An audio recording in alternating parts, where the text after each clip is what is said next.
Okay, let's go ahead and give this another shot.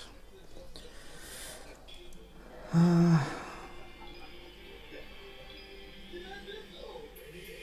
are we trying to analyze here? I guess just as a first pass to get my mind flowing, I'm just going to try to point out big mistakes on my part and little things that probably could have been changed. Chances are I'm probably going to end up like spacing out for a bit and not talking here and there, but that's just because me talking would end up being rambling for no reason.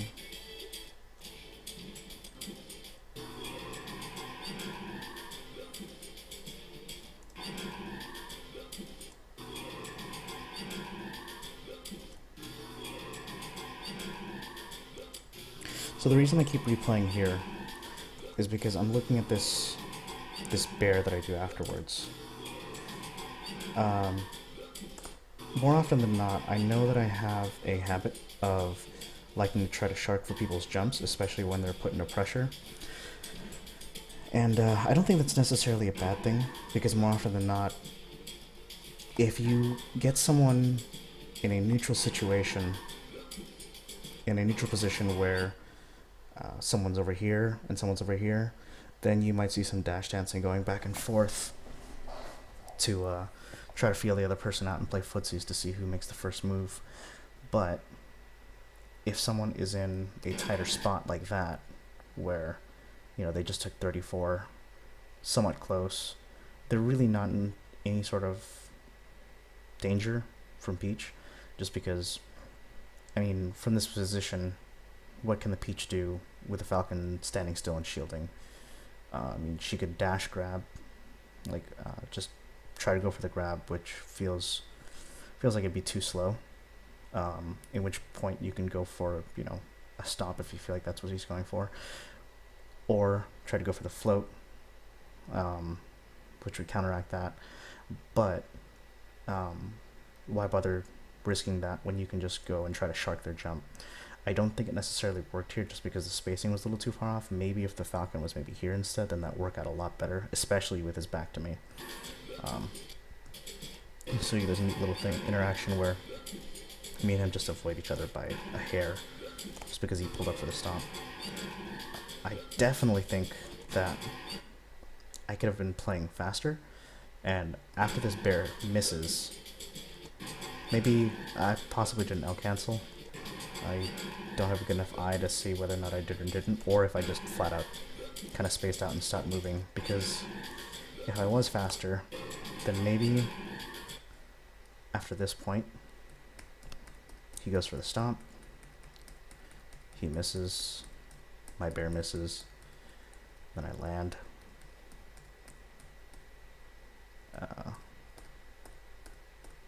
So we can pretty much say that I'm ready there.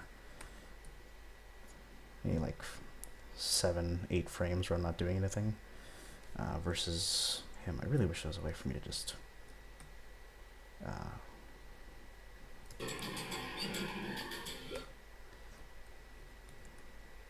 a way to just back up frame by frame. So he lands, he's kind of stuck there for a bit. Yeah, I definitely could have done something here. Maybe like try to get the run off and then try to go for a nair. But since I moved slower, and since I didn't move quickly enough, then he's able to get a pretty fast nair, actually.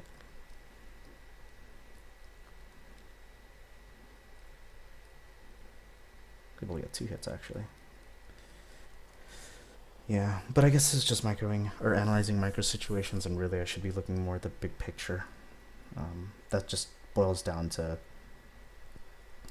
try to make sure that you're utilizing every opportunity you can, and that means that if you're going to bother L-canceling, what's the point if you're not going to move afterwards? Just vocalizing these thoughts so I have them on record and I can reference it later, but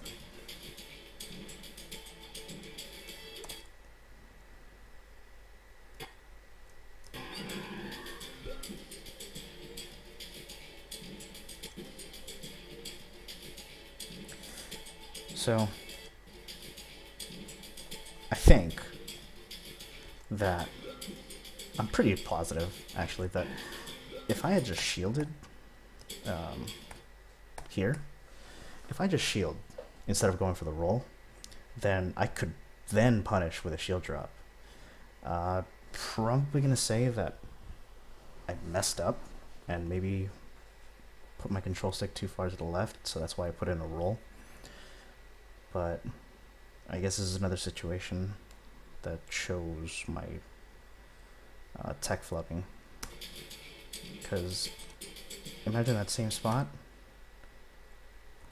Let's see. Da-da. Imagine this spot right here. If I'm still standing right here, still in this spot, there, he would have connected. I would have been in shield stun for just a hair, and then I could have possibly gone down with a shield drop, pop him up with an up air. And you can see how far an up air will pop him up based on this next exchange right here. Like, based off of that, imagine if I did a shield drop there. I mean, I got nicked here. I got nicked there, but just imagine if that wasn't the case. Just look at what could have possibly come of that.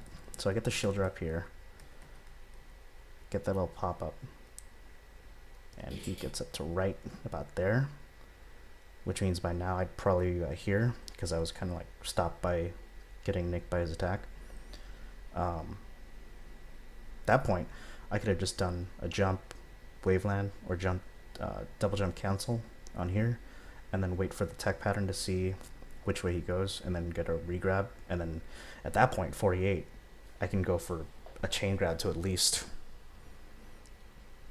comfortably like 60, because it'd be over here. Well, maybe not 60, because I guess depending on the tech roll that he goes for there, because if I got that shield drop here, he pops up, I'm able to jump back up, get back on the platform. I'm not going to be able to get there in time to hit him again unless he misses the tech, which probably wouldn't happen.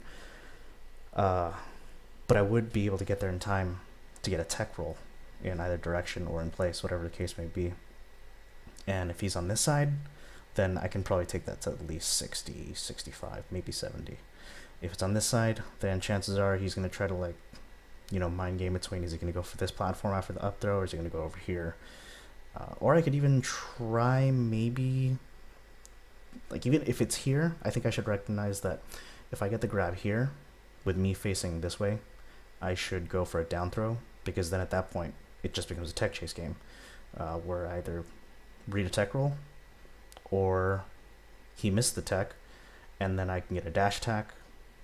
Like, if I do a back throw here, he lands somewhere in this vicinity, depending on DI, and he either misses the tech, and at that point I can just do a dash attack and then do reverse barret in air, or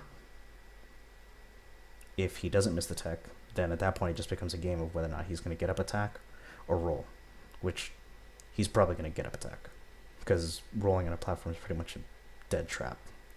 And I could even play that safer by doing the down throw here, standing in the middle of this platform, sit in shield to cover the get up attack, and if for whatever reason my mind's too slow to recognize whichever tech, whichever way he rolls, I could just double jump cancel out of shield and then do a down smash, and I'm pretty sure I'd clip him no matter what. I mean, it's kind of the lazy way out, because there's no thinking or reaction involved. It's just checking to see whatever happens. And I guess it's a one size fits all. But either way, this whole interaction, this could have been a stock.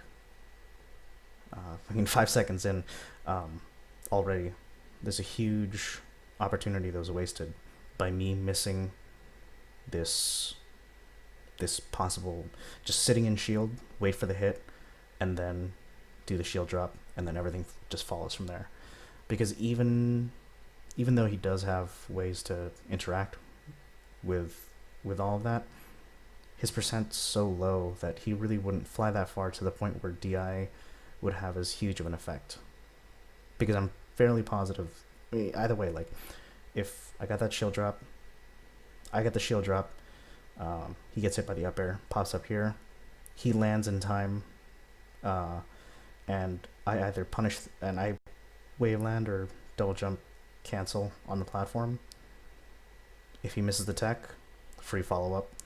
If he tech rolls this way, then couple free up air or up throws, and if he tries to DI out, then I can follow it with a nair, maybe. If he goes this way, I can follow up with a down throw. And I guess the more important takeaway from this is just recognizing certain follow-ups that become available to you once someone's tech roll away is neutralized by the fact that this platform is so small. Anyways, let's see. Yeah. I can already tell this is gonna be a long video.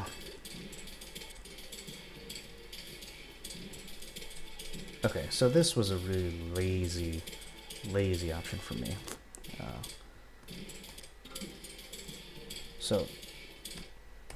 Alright, so the shield drop happens, we trade, I'm coming up. It looks like he's just trying to input, yeah, he's just trying to drop down.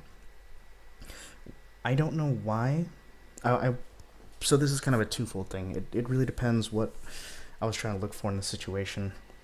48%, as you can see, like the bear does get him off stage, but the problem is it's such a low percent that I don't think there's really any point where he was threatened here. Even if I landed, L-canceled, and dashed off and tried to do a falling nair, I don't think there was any time for me to get over there. Not reasonably. I mean,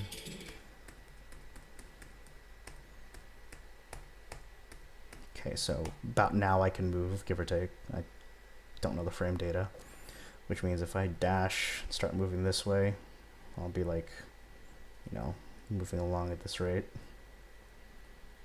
And then let's say I try to input or let's say I just try to dash off. I still think I'm giving this too much credit. Yeah, there's, even with me moving,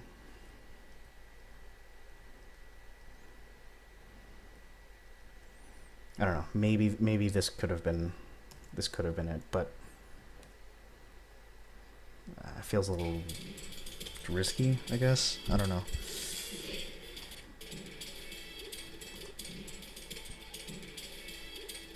Maybe I can go for that, for like a fall off nair, but I don't think that would connect.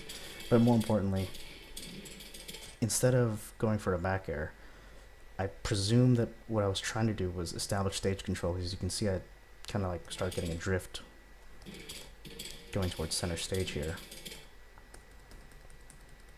You know, I start in this area under him, and then you can see me moving that way to try to get the bear clip. Which, okay, yeah, I mean, I do get stage control, and this does work out, but if I had instead gone for another up air here, would it have been bad?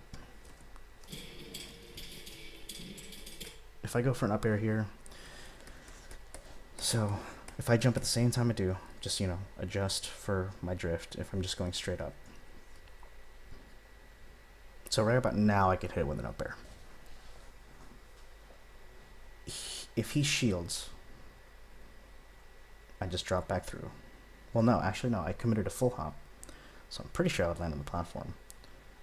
If I do an up air, a full hop up air on his shield, pretty sure I'd get punished for that, because I'd land up here, I'd likely miss the L cancel, then he could just jump out of shield and stomp, which at this percent would be pretty nasty, because that'd be like a stomp, and then L cancel, fall through up air, and then by then I'd probably be around like, I don't know, 35, and then that leads to like another up air depending on DI, and then a knee or some bullshit.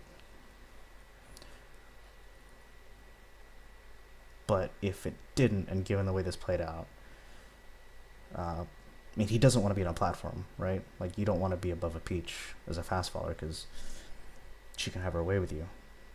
If I had instead hit with an up air, he probably would have popped up to here. I could L cancel, go with another up air, maybe. Or, with that extra percent, I would have hit from, from the up air, I could maybe use that to then go for the bear up here, which would get him off stage. A little high, but I don't know. Just something to think about, I guess. Okay, so this is something I want to bring up now just so I verbalize the thoughts so I have some reference point for later. But edgeguarding Falcon is all about determining whether or not he can reach the stage with his double jump, which obviously at this point he can't. If he can reach the stage with his double jump, and he's not going to go for it here because I'm in the area, and I would just nair him if he did. If you have to make him do his up B, this is a mistake I make all the time. Don't try to catch him on the way down. I mean, yeah, I was able to nick off some extra damage here, but I'm just going to attribute that more to luck than anything else, just because that's the point where you should really be careful. This is where I want to be hitting him. I mean, he played this very well, because if by him jumping here, it's forcing me to respect, or to play around this area to see whether or not he tries to go in just for a grab. Because if I go up to anticipate the up B, then he can just go for the ledge. But by forcing me to play down here, he does that. This is something JB told me a while ago, but I commit my float too early. The whole reason I didn't get this edge guard is because I commit my float right here. I'm going to jump and then float. And instead what I could have done is jumped all the way up. Jump all the way up, and then, you know, play off of that. Maybe get a re-grab, shoot him back off stage, rinse and repeat, or anything else really. But by putting my float here, I've essentially just given up the edge guard. Let me go back and see if this was a reaction. Yeah, see, it wasn't even me reacting, it was just me kind of going autopilot. And I think against fast fallers, I need to be a lot more cognizant about not autopiloting. Because a lot of times I have a bad habit of going autopilot once a combo's kind of done, or once they're off stage, and I need to make sure that doesn't happen, because that's the most important part, is just closing it out. So here, if I jumped, I would have landed on stage, would have landed on platform, and at that point, I can really tell if he's going to go for the platform, get the re-grab, get the flow cancel in there, or if he tries to drift back, then I could just do a fall off from there. Like, that stock would be done. But instead, I have to keep playing games.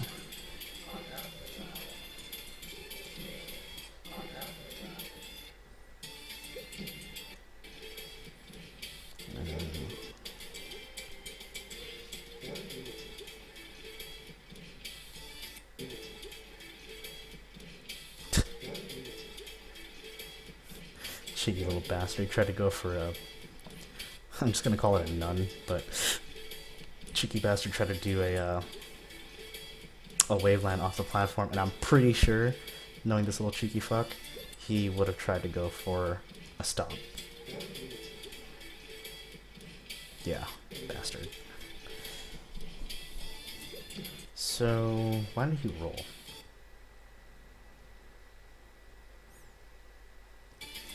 Maybe his inputs were too fast and he just fucked up his dash after the L cancel really, really bad. I don't know, but that dash away was very textbook, and at the same time also really lazy on my part. If I'm gonna go for that, I need to be a lot quicker about it. I can't just get baited like that. Thankfully, why does this work? Okay, so I noticed that a lot of time when I'm sitting on platform, grounded on platform like this, I'll opt and I'll wait for them to jump before I go for a get-up attack. And I feel like that shouldn't work as often as it does. I guess a safer approach for him would be to maybe dash jump, double jump backwards. Because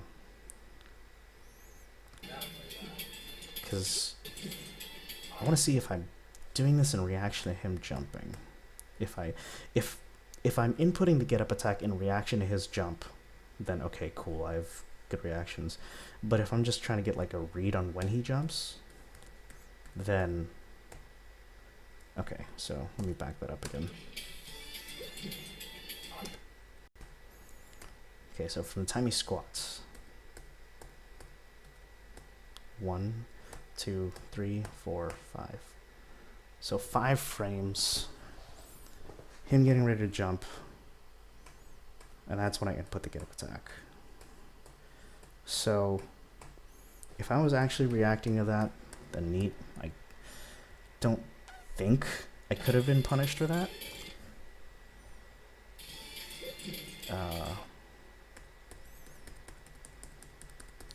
Because let's say he does a wave land.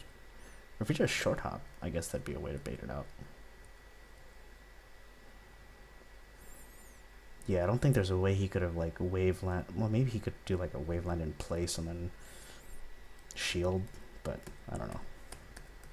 I don't know enough about frames to really say, but I guess a better option for this, somewhat applicable to Peach, because this is something I get caught by a lot, is maybe for him to dash forward, you know, jump at this angle, and then double jump back with a stomp. And the key point being, once you get up to this point, you have to see whether or not the person is getting a get up attack or just getting up. If they're doing a get up attack, then you can double jump back and then go for a stomp. If they're not, if they're just going for a get up, then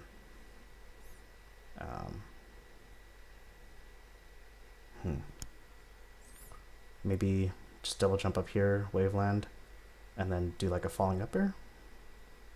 And then for me, I notice a lot when I have people on platforms like this, I will end up getting hit by the get up attack a lot because I try to set up a float. So instead of trying to set up a float up here, I should try to set up a float down here so I can poke with the up air rather than getting greedy with the forward air.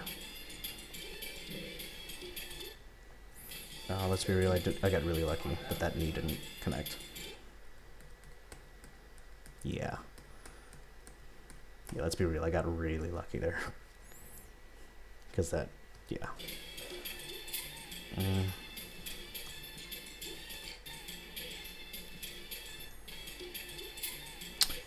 You know, given that he only went as far as he did, I should have just done this turnip up, because essentially this turnip up covers up B in, and then I can cover the drift back. But instead, he's able to go up for free, and then I miss it, and he's able to fall through. And that's a really good example of why I need to make sure not to... really need to make sure to try to like hit falcons at the peak of their up B, because trying to catch them on their drift is just way too tricky. And given the fact that he was there, my only real option was just to throw the turnip up to cover the high up B, and then sit and wait. Either as soon as I throw the turnip up, if I see these committing for the high up B, then start drifting back. If he's not committing for the high up B, then maybe cover this area.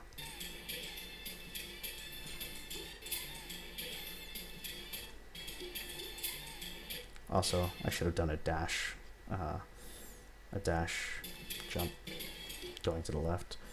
Just doing this neutral jump and drifting back cost me this edge guard.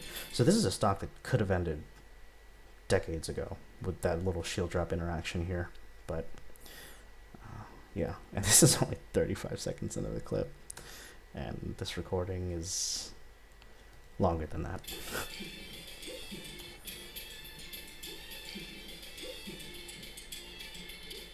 So I'm taking on a lot of extra percent for stuff that I shouldn't need to. Like if I rewind back to the beginning, okay, let's ignore this whole shield drop thing, right? Because that requires a lot of things to fall into place for that to lead to a kill there. We'll go from this point. Or, well, maybe not this point. We'll go from here.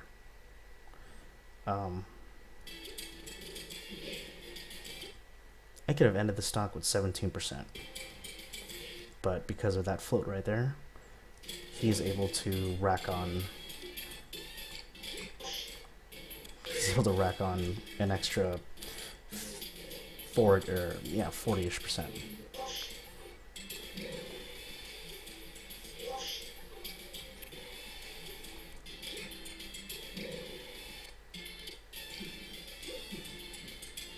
So that's another example of me trying to fish for the thing. I'm okay. I guess I'm kind of okay with going for the bear in this particular spot when my back's to him, just because I'm pretty sure that the up air kind of reaches in front of you a little bit. So trying to get him with an up air on my backside is pretty unrealistic. The question is whether or not he was catching on.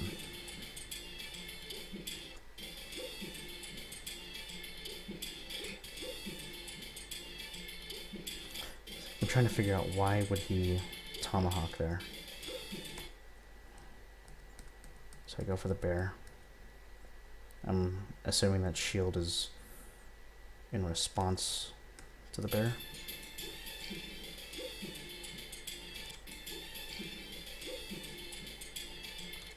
Maybe.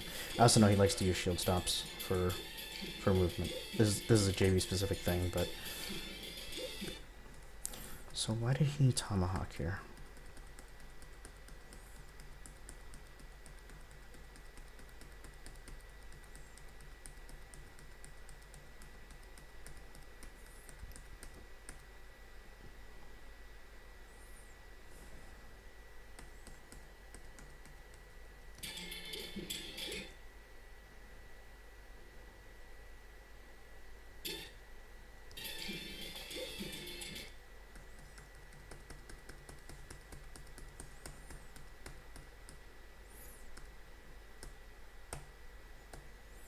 So that shield was only out for 4 frames. Maybe he was trying to tomahawk to see if I'd shield drop, but that doesn't make any sense.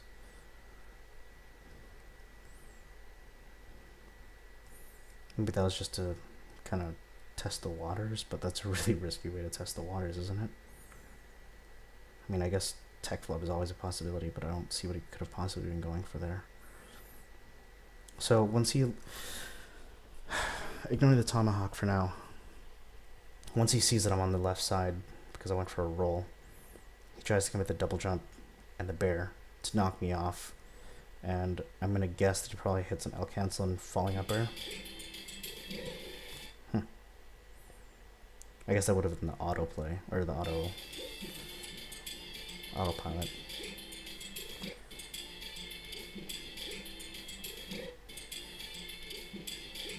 Was he trying to shield drop there?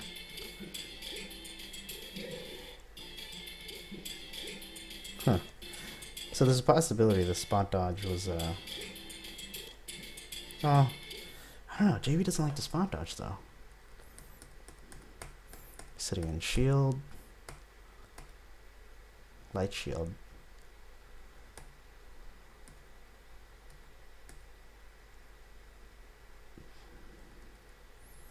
Huh.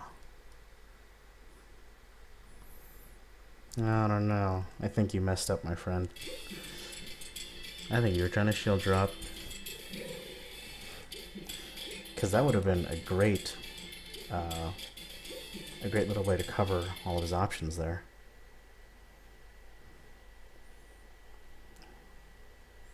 Because that... Well, no, I guess if I'm playing Godlike, then...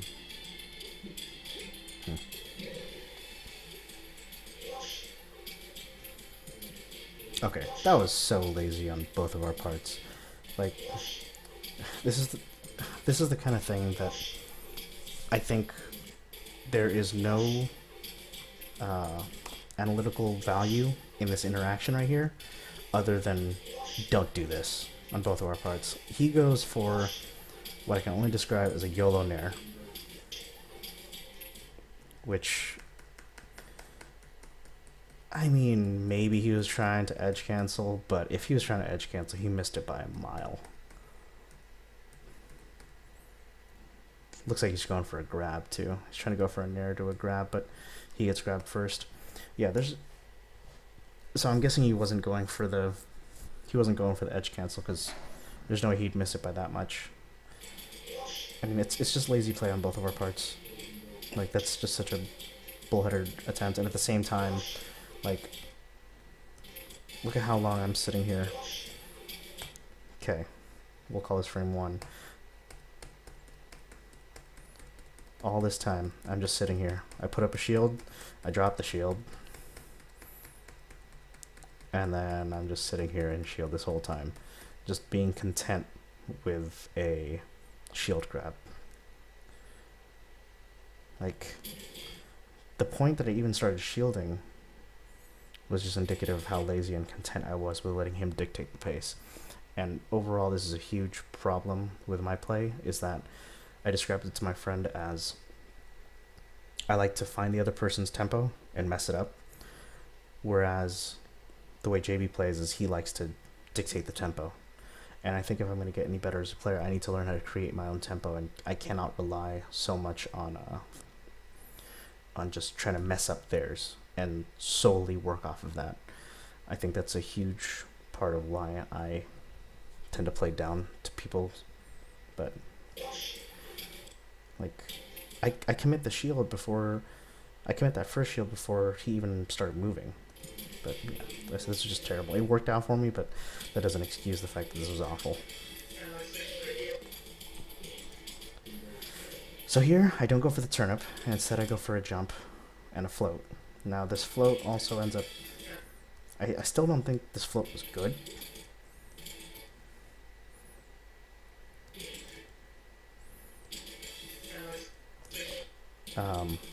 It worked, but I don't think it was good.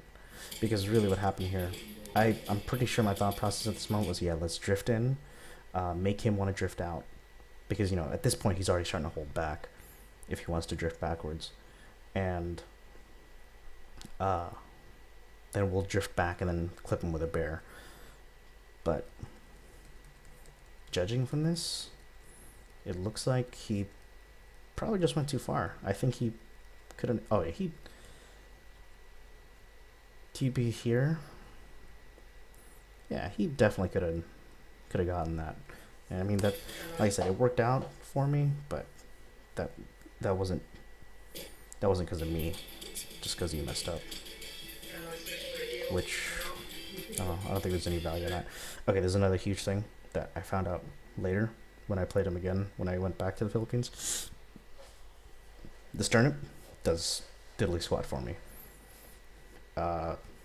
This is quite possibly the worst position I could have placed myself into, and it's something I do consistently, which is frustrating. I need to break myself of this habit. Number one, I put myself with a turnip, so I can't grab. I can't even punish this with a grab of my own because I have a turnip in hand. Two, I'm limited to doing float aerials. Like I couldn't do a drop, like I couldn't do a drop bear there without floating because, again, I'm holding a stupid turnip.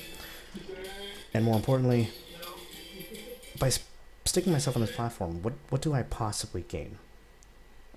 By starting on a platform, essentially what I'm saying is, yeah, throw something at me. I'm in a compromised position, and then the counterplay to that would be like shield drop into blank, depending on where they're at. But I've kind of eliminated that option for myself because I'm holding a goddamn turnip. So I need to make sure not to pull turnips. Well, let me rephrase that. I need to make sure not to hold on to turnips. Pulling one once he dies is fine, because if it's a stitch, then, you know, maybe there's, you know, that's a whole game in and of itself, or if it's a dot face, you know, there's a whole game in there of itself. But holding onto the turnip once you've established that it's not of value, just throw it away. And don't start on a platform. Like, this is such a disadvantageous position for me.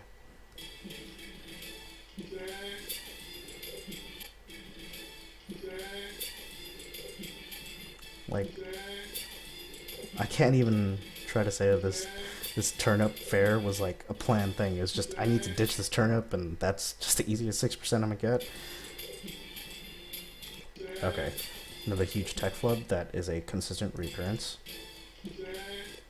is this.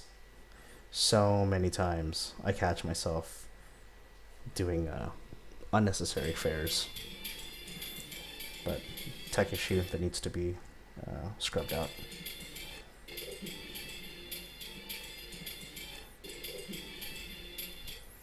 Okay, so here's another thing. Something I talk about with people all the time when I'm talking Smash is a sphere of influence. It's something that's kind of dictated by the range on your hitboxes and your speed. I mean, those are pretty much the two elements that make up this whole shindig. Falcon's influence, sphere of influence, is relatively large compared to Peach without a turnip. Sphere of influence basically being, what is the immediate area that this character affects. So right here is a huge sphere of influence because he can jab, he can grab like right in this area. He can do immediate nair. Outside of that, you have another ring like right around here where it's more of the shuffle options, which is slightly ahead of him. So he can do a short hop nair. He can like shuffle a nair. He can shuffle a stomp. He can do other stuff like this. And then you have this wider area out here, which is stuff like dashing, short hop, up air. Like he could totally clip this part of the platform. Question is, can he clip this part of the platform? Falcon has a big sphere of influence, and as long as you can understand at what moments he's a threat, then you can position yourself a lot better. The reason I bring that up is, if we look, so he was able to nick this part with just a jump, mind you. That wasn't even a dash jump, I believe.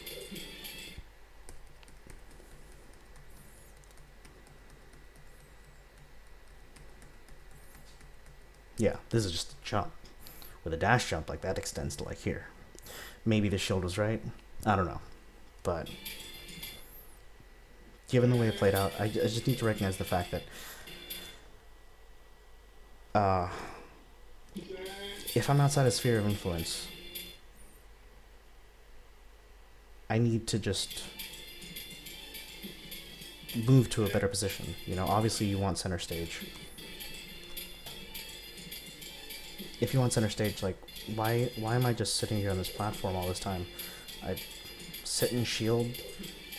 Honestly, it looks a little bit more intricate because, there's other stuff happening here and a shield drop is involved, and yeah, it looks cool, but this is essentially the same exact thing as what happened over here on my part.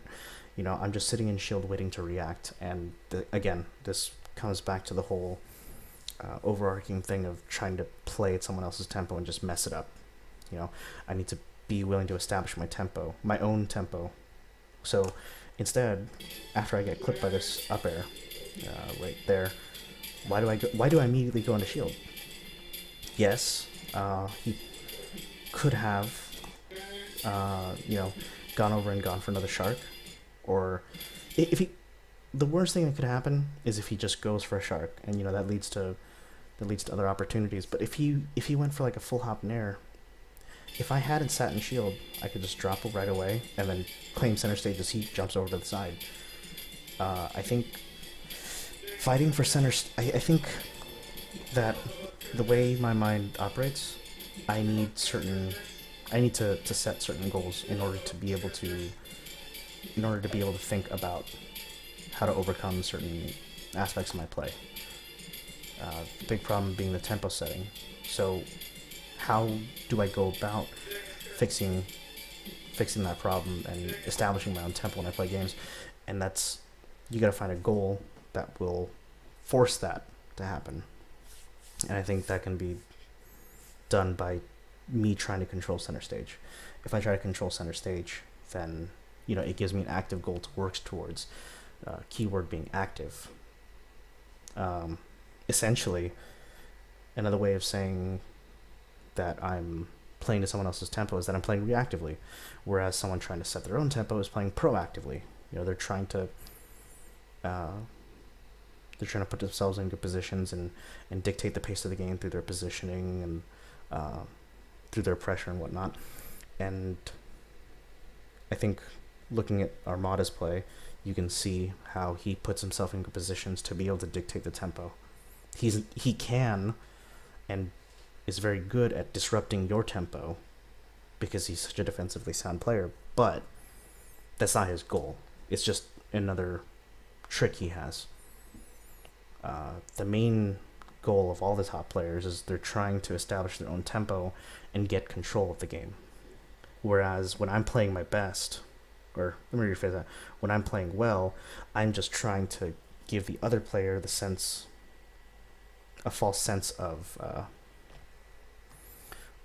control by letting them run at me with a certain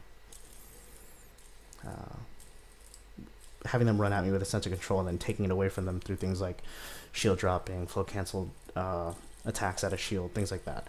And that's a gimmick play. And gimmick plays can be adapted to. And once your plays get adapted to, then you're putting the burden on yourself to overcome by playing reactively all the time. So it's just something I need to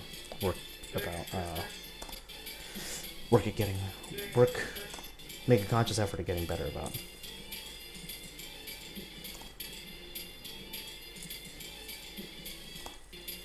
That was awkward.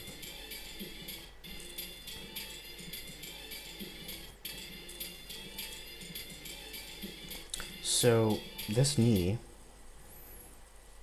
is to cover the grab, right? Like I'd presumably still be in place, like right over here. And then the grab would miss because he jumped, and then boom, the knee would hit. So he's just trying to cover.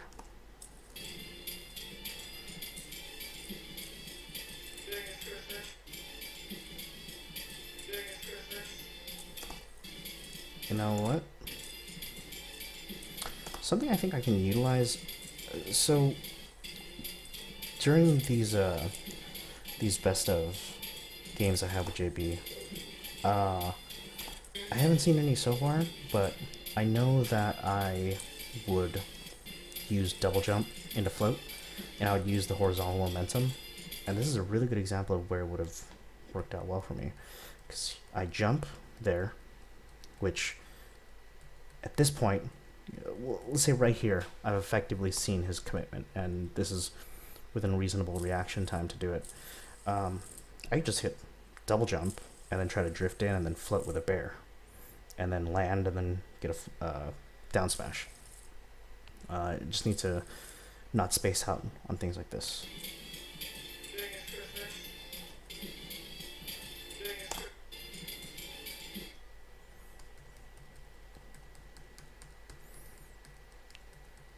Would this nair have cooked me if I did a... maybe? If I had gone for a float cancelled up air or nair, would this hit? More importantly, if I did, would it lead to anything? Because unfortunately, by rolling away, I'm sacrificing center stage again. And that's a big problem I have, is trying to hold center stage. The games where I'm playing best are when I'm controlling center stage. That's what I think about. I'd like to think I'm not stupid enough to try to land this fair in his face, but at the same time, going for a nair isn't much better. Still would have gotten hit. Would I? Because the second kick comes out right there.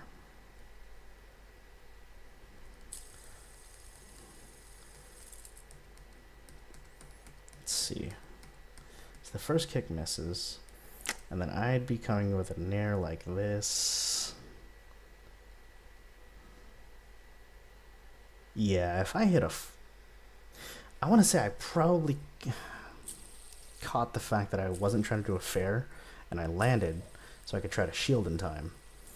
But I didn't, because I fucked up and did a fair instead of a nair. But if I'd floated and held the float and gone with a nair, then that maybe would have hit. But am I just over criticizing because I'm able to look at it frame by frame? I don't know, hard to say. Why bear?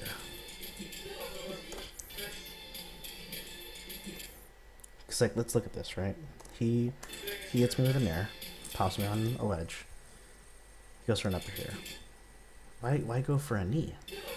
Unless he didn't think I would go there. Like, because for this knee to hit, I'd have to be like here. Maybe he thought I would overshoot the ledge by a hair. I don't know. Maybe he just missed. Maybe we're just overthinking it. But the question is, why this bear? Oh, you know what? He wasn't at the crux of his jump. If he was at the apex of his jump, that probably would have hit me. Probably would have hit me, which would have led to... I don't know if it would have led to a knee, but it would have led to something. Did I do an air? To a bear. Well, I do believe bear has faster end lag. Yeah, of course, down smash after the bear. I don't know if that's a bad habit that I should get out of, or if that's something I should continue doing. Why? Okay, another big boo-boo that needs to get out of my play. Dash attack is not a neutral break, it's a punish. Stop using it as one. Okay, so at this moment, let's ignore the fact that I fucked up by doing a dash attack. I hit a shield. I have some free time to think about my next move because I'm kind of just stuck in end lag for a little bit. He's in shield. What are his options here? He can roll away towards, at which point neutral just kind of continues. Or he goes for a play out of shield. If he goes for a play out of shield, if it's a nair or a stomp, which I believe he goes for a stomp, I think I could hit him with an up air.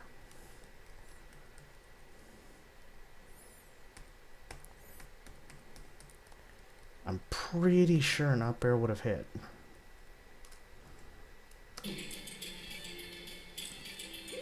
Yeah. So, if an up air would have hit, this is just another key example of how I need to be more assertive about taking advantage of opportunities that are there. Maybe dash attacking into the back of someone's shield isn't as, or Falcon's shield isn't as bad as I thought. Bear takes a little bit of wind up time, and Stomp obviously takes wind up time. Up air I don't think would hit, because he'd be doing a cycle over me. Nair would maybe hit. Forward air, knee definitely wouldn't hit. So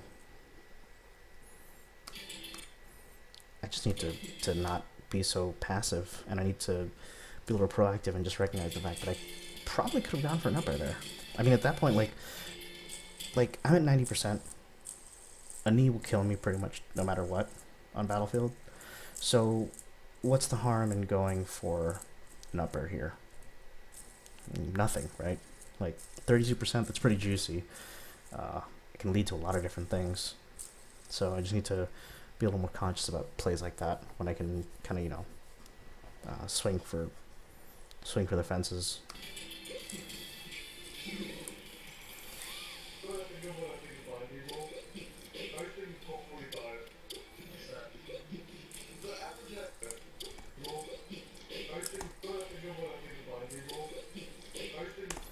Okay, so he was trying to flex tech maybe, because he he should not have gotten fared. Okay, so this is one thing I kind of struggle with, and something I'm a little curious about, is trying to nick people's doubles. So if I'm trying to nick someone's double, I don't really need to commit the float. Essentially, at this point, if I'm trying to nick the double, I'm using the float as a crutch. It's like, look, I sit there and I float. And essentially what the float does is it allows me to stick in the same, at the same vertical level without having to time it as crisply because I can get there a little early. Problem is, I'm also not in a position to take advantage of other positions. So he's able to get the easy regrab on the ledge because I'm like way up in space. Instead, after that, maybe it would have been better to just do run off and float down here. Because presumably he's out of hit stun when? Like...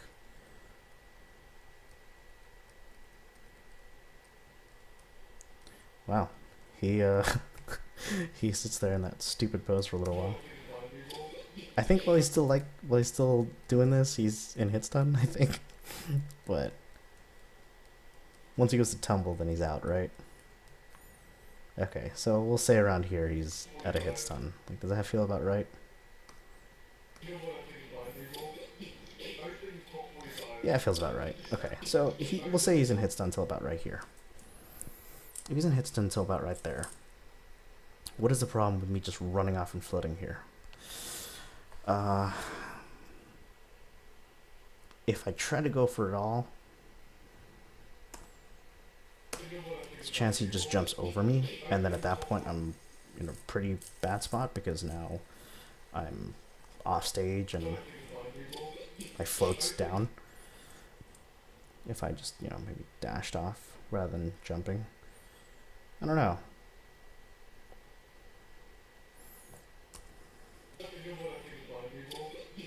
I did 15 damage, holy shit. Sometimes I'm amazed at how bullshit this character can be.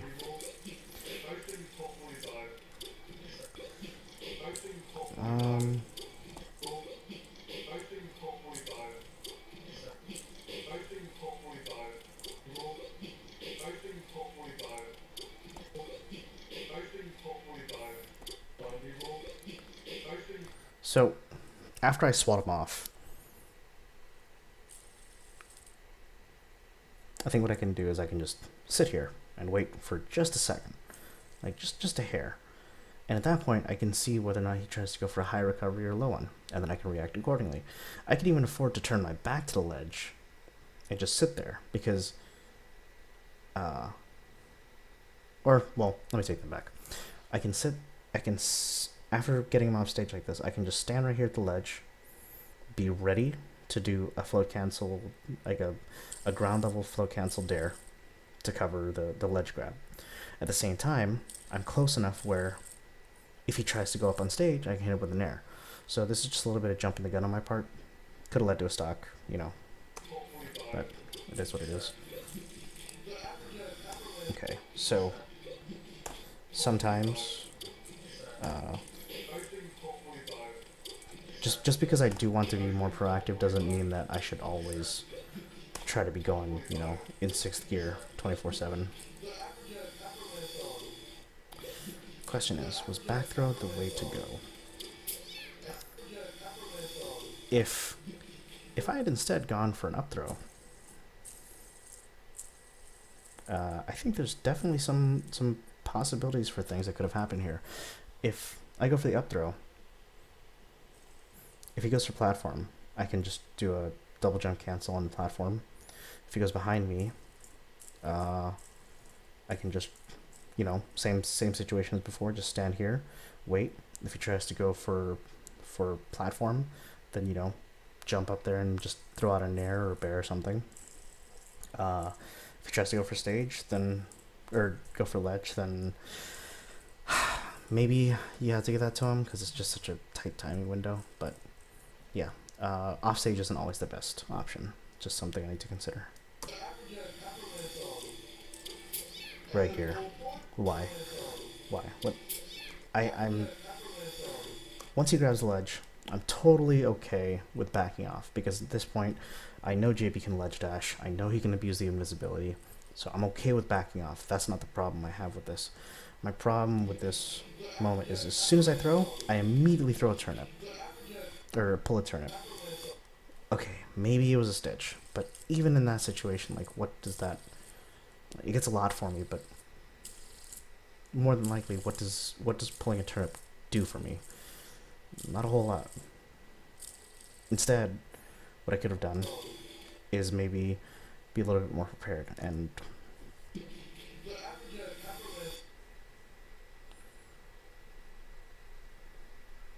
go for, if I go for ledge, is it really that big of a problem? I'm at 10%, like, that's not a problem. If, I think instead of pulling this turnip, I should have just, you know, what I could have done, actually, is after the back throw,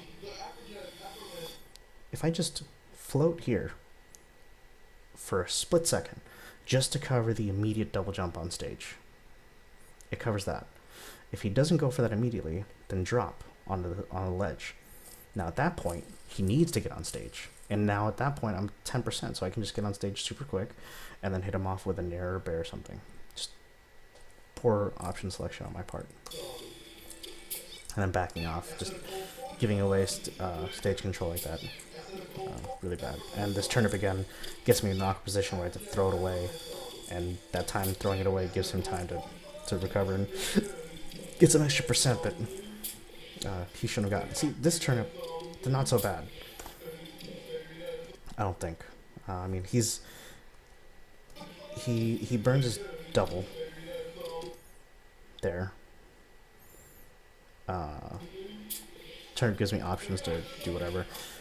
That I'm okay with, but that what is the difference between that turnip and the previous one before that? So the problem with this turnip pull is that this is the case of I feel like I should do something when I feel like I should do something with my time so that I'm not wasting my time. I think that's what this turnip pull was. That's probably what was going through my head, is that, all right, well, while he's in hit stun, I'm going to, you know, roll the dice, maybe get a stitch, I don't know. And in reality, what I'm doing is I'm letting him get, I'm giving up part of my advantage. Because now the amount of time I have, to use the basketball metaphor, or analogy I use a lot. I use the analogy of defender in basketball who is a step behind someone driving in on them. I'm letting him get a half step up on me by pulling that turnip because I'm going to have to deal with it later. Whereas instead, if I just pulled back, or if I just recognize the situation that I'd be putting myself into by back throwing him, I could have realized that just floating here to wait for the quick double and then dropping on the stage or on the ledge to cover the low so he couldn't grab it himself. Ultimately, it's just the problem with this turnip is that I was not thinking, because anytime something I need to be cognizant of is that anytime you grab someone, you are in control of what literal direction the game goes by which direction you throw the person. So with that knowledge, why would you not have a backup plan ready to go? If this were a Marth, that'd be a different story, because you want to pull as many turnips as possible and create distance between you and the Marth. That's one thing. But with this, it was just a demonstration of how I wasn't thinking in this moment. Now we compare that to this turnip up over here. Oops. If we look at what it led to, right? So I hit with an air.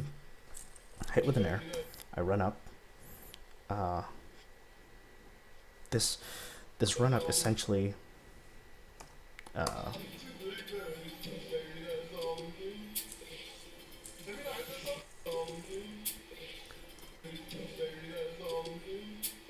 so at this point, I'd like to give myself the benefit of the doubt here and think what I was thinking is this. So I hit him with a nair right here. Now, at this point, what I'm thinking is I need to think about when he spends his double jump. If he spends his double jump going for ledge, then it'd be really stupid of him to try to jump like this. He'd try to jump like this so that he gets the ledge right at the apex of his jump. So that means I need to follow him far enough where I know that that's not gonna happen, or I need to follow him because if he, knowing that he's not gonna do this, he's not gonna do this jump. If he's gonna double jump early, it's gonna be try to get back on stage, or set up for the up B or something. So I need to follow him for a little bit. So I do follow him until there.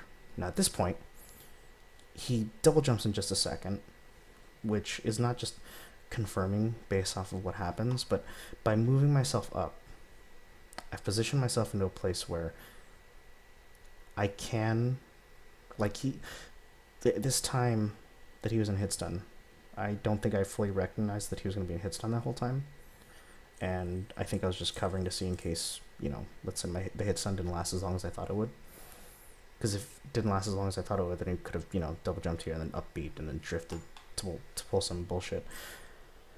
But by me waiting and moving up, this dash up is essentially the equivalent of doing that little float right here and waiting just to cover. This float that would have been right here to cover in the previous situation, to cover the high double, is essentially the same thing as this, to cover the high double.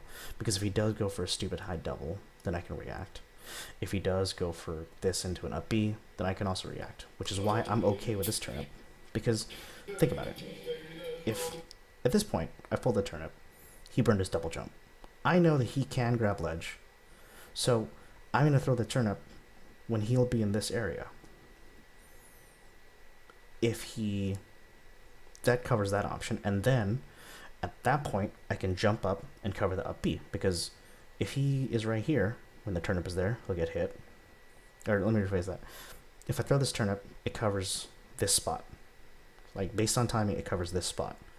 So if the turnip is covering this, and by proxy covering this, because he can't get from here to here without getting hit by the turnip, that means he has to up B somewhere between here and here to not get hit by the turnip. But he ends up throwing his up B right there, getting clipped right in the spot that I was mentioning before. And you can see that right after the turnip, I do go for a jump, because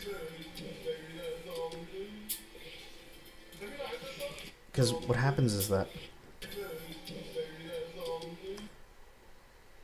after I throw this turnip, the turnip was meant to cover this spot, so that if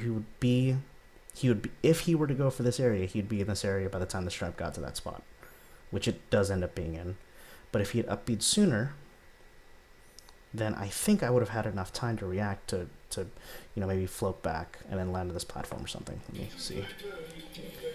Up B is here.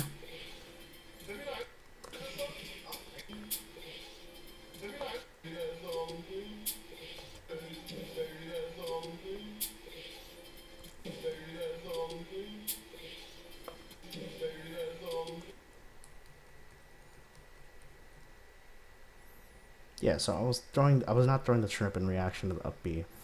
I was throwing it in anticipation of him being in this area. I guess probably because for whatever reason I felt like he was going to go for that, because I guess the reason I didn't move is because at that point, by the time I throw the turnip, I recognize, okay, he's going to get hit by this. So that's why I just move up and get ready to, edge guard off of that. The way the rest of this edge guard plays out is okay. Again, why? It's happened 2 out of 2 times. Why do I have a turnip? Why am I on this platform? Why am I in shield? I understand that he has invincibility frames, but I feel like there's a much better way to go about it. I mean, we're talking about Peach, someone who can just go off and float somewhere for 3 seconds. I need to stop doing this. It works out where I don't take anything for it, but still. And then this is like a 5-second period of me just showing all of my flaws all in one. Look at this. So, number 1, if I was trying to fish for turnips for a good one, look at all this time that I waste. I hold that same turnip. Number 2, I put myself on this damn platform again, with a turnip in my hand no less.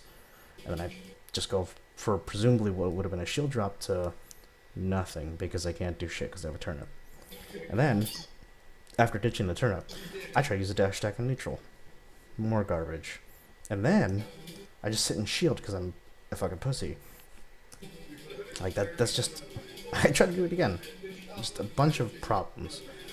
I'm not terribly worried about this, like, fair. I think, if anything, I would have liked to... I don't know, maybe if I was factoring in the spacing, then fine. But, I don't know.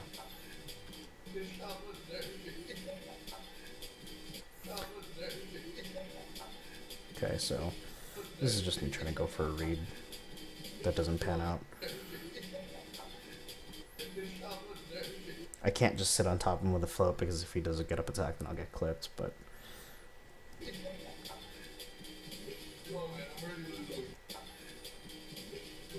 Bad. I don't know if this was... And see, this is a problem with trying to analyze some of my sets sometimes, because I'm not sure if that roll was a tech flub or if it was just me doing a stupid roll. Given the fact of how stupid it was, I want to say that it was tech flub.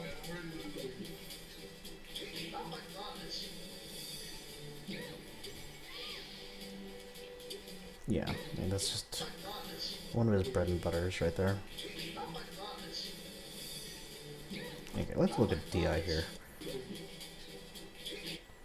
Okay. Sad to say, I still don't know how to DI Falcon's throws because I'm a fucking scrub. I want to say I DI'd away, I think. Probably down and away in reaction to maybe a down throw, I don't know. And then I get hit with that, which, judging from the looks of it, was still down and away, and like at that point he was just able to read the fact that I just kept DIing out.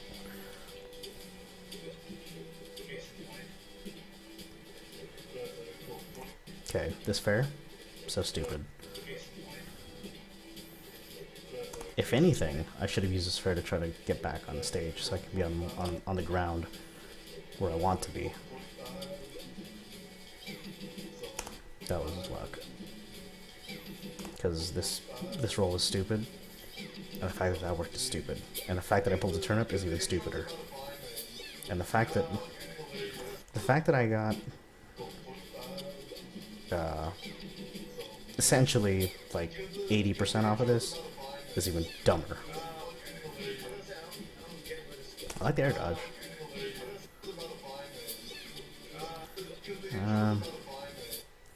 If he's sitting on the ledge like that, I guess I'm okay with him pulling a turnip because I can't be up here. But maybe pull a turn from like here. I don't know. I'm getting a little lazy with analyzing because it's almost 5 a.m.